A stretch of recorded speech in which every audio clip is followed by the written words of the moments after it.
A beggar is sitting in front of a gate, while a man between the wall plants comes out and gives him money, and hides again. The woman goes towards the gate and rings the intercom. The beggar puts the money on the ground next to the woman. He touches her, the woman is startled, and angrily says that it's not for the beggar to touch her. The homeless man asks if the money on the floor is hers, she says yes, and says that the money just couldn't be his, tells him to shut up and says she doesn't want to talk to poor people today. The man who was hiding comes out from among the trees, shaking his head negatively, and scratches the girl's picture on a tablet. He then hands the boy a gold bracelet. Another woman approaches the gate, the homeless man throws the bracelet near the girl. As he touches it, the girl is uncomfortable with him touching her, he asks if the bracelet is hers. The woman says yes, says that the bracelet is hers and picks it up from the ground. He asks her if she is sure, she says that it is not, and that it is hers, that it fell without her noticing. At this moment she opens her bottle of water and throws it at the boy and the woman enters the gate. The man who is watching from among the trees comes out with a disappointed face, then scratches the woman's picture. A few moments later, the man hands the beggar a watch.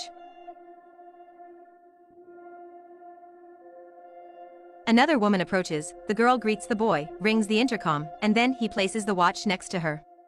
The boy calls the girl, asks if the watch is hers, she says no, takes the watch and says that the boy may be confused, that she doesn't wear expensive watches, and says that if the boy doesn't find the owner he can keep it. When he realizes that the boy is wet, he asks what happened, he says it's a long story, he asks if she has money to give him, she says no, she only has the bowl that is in her hand, but says he can keep the food that will not be missing for her. Then the girl says she has to go in, says goodbye and leaves.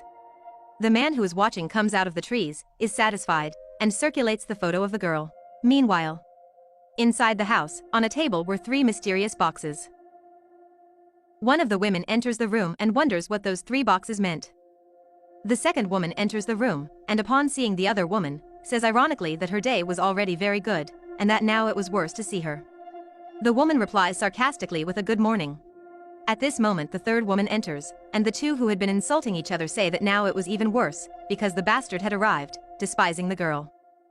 The woman asks what the third girl is doing there. One of the women says that the girl only speaks with a crying voice, that is for her to speak properly.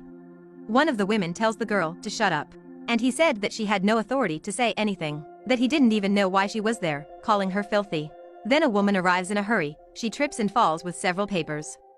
The 2 girls keep insulting the woman, calling her worthless. One of the girls defends her and tells the others not to treat her like that. The girl goes to help the lady, while the other 2 continue to offend. The lady thanks the girl for helping her. The lady gets up and tells the girls that her father left the 3 boxes, and that each box has a very important item for him, and that each one should open the one she chose. The angry girl tells the lady to speak properly, and says that the woman doesn't even know how to talk. The woman apologizes for arriving late, and says it was because she was late. The nice lady says, no problem, everything is fine. The other woman keeps imitating her and calls her worthless and that she has to talk properly. The lady asks the girls to open their respective boxes. The gentle girl knocks over the bottle of her sister, who calls her a bastard. In the first box there is a miniature of the Eiffel Tower. The lady starts to explain the meaning, but is interrupted by the girl, who says it's to call her miss. The lady apologizes, and says that miniature means their father's companies in international countries. The arrogant lady says that she already knows where her father's companies are. At the next box, the lady explains that her father left his dog's things, because it was something sentimental to him, and explains her father's affection for the dog. The lady explains that the dog is man's best friend. That everything we feel he feels, and the woman answers with irony that she is feeling it. Her sister calls her stupid and she tells her to shut up. The woman picks up the dog's things in disgust, and says that the father is an imbecile. In the third box, the girl picks up a miniature car. The lady explains that the girl's father has several types of cars, and that the cars are special to the man. The lady says that she thinks some of the girls should win some cars. The 2 sisters start to fight. One takes the tower from the other's hand, and says that she has to keep it and not her sister. The 2 start to fight over the miniature. Meanwhile the girl who took the box from the car takes the dog's things affectionately, while the sister takes the car, and she says that the sister can keep the car. The lady asks the girls to behave, says she is going out and comes right back. Some time later, the girls continue arguing. The lady returns with a man. The girls are surprised. The kind girl hugs her father, while the other asks if her father wasn't traveling, and then tells her sister to pick up her bottle on the floor. The man says he will explain everything to his daughters. He says that what is happening is not a game but a proof, and the girls are surprised. He says he did this because he wanted to truly know his daughters. The girl asks him why all this is happening. And he says that he is extremely disappointed in them, that he can't describe the feeling of shame he is feeling. One of the girls, the oldest, says that he knows she doesn't like to joke, and asks him to be straight to the point, that she doesn't understand anything, and that she almost beat her sister. He tells his daughter that she is the eldest, that she should really take care of her sister and not do that, because she was younger than her, and asks if his daughter has no shame in her face. He says that they are only confirming what he has already proven in his test. The daughter tells her father that because she is the eldest, she hangs around more with her father and understands things better, and that she understands what he left in the boxes, which is what he will leave to each of them, but that because she is the eldest she has to keep the cars, businesses and real estate, because she knows how to lead everything, not her useless sisters. One of her imams says that she demands respect, and the older sister keeps insulting her sisters, pulling the other one's hair. They keep arguing among themselves. She sarcastically asks if her sister is all right.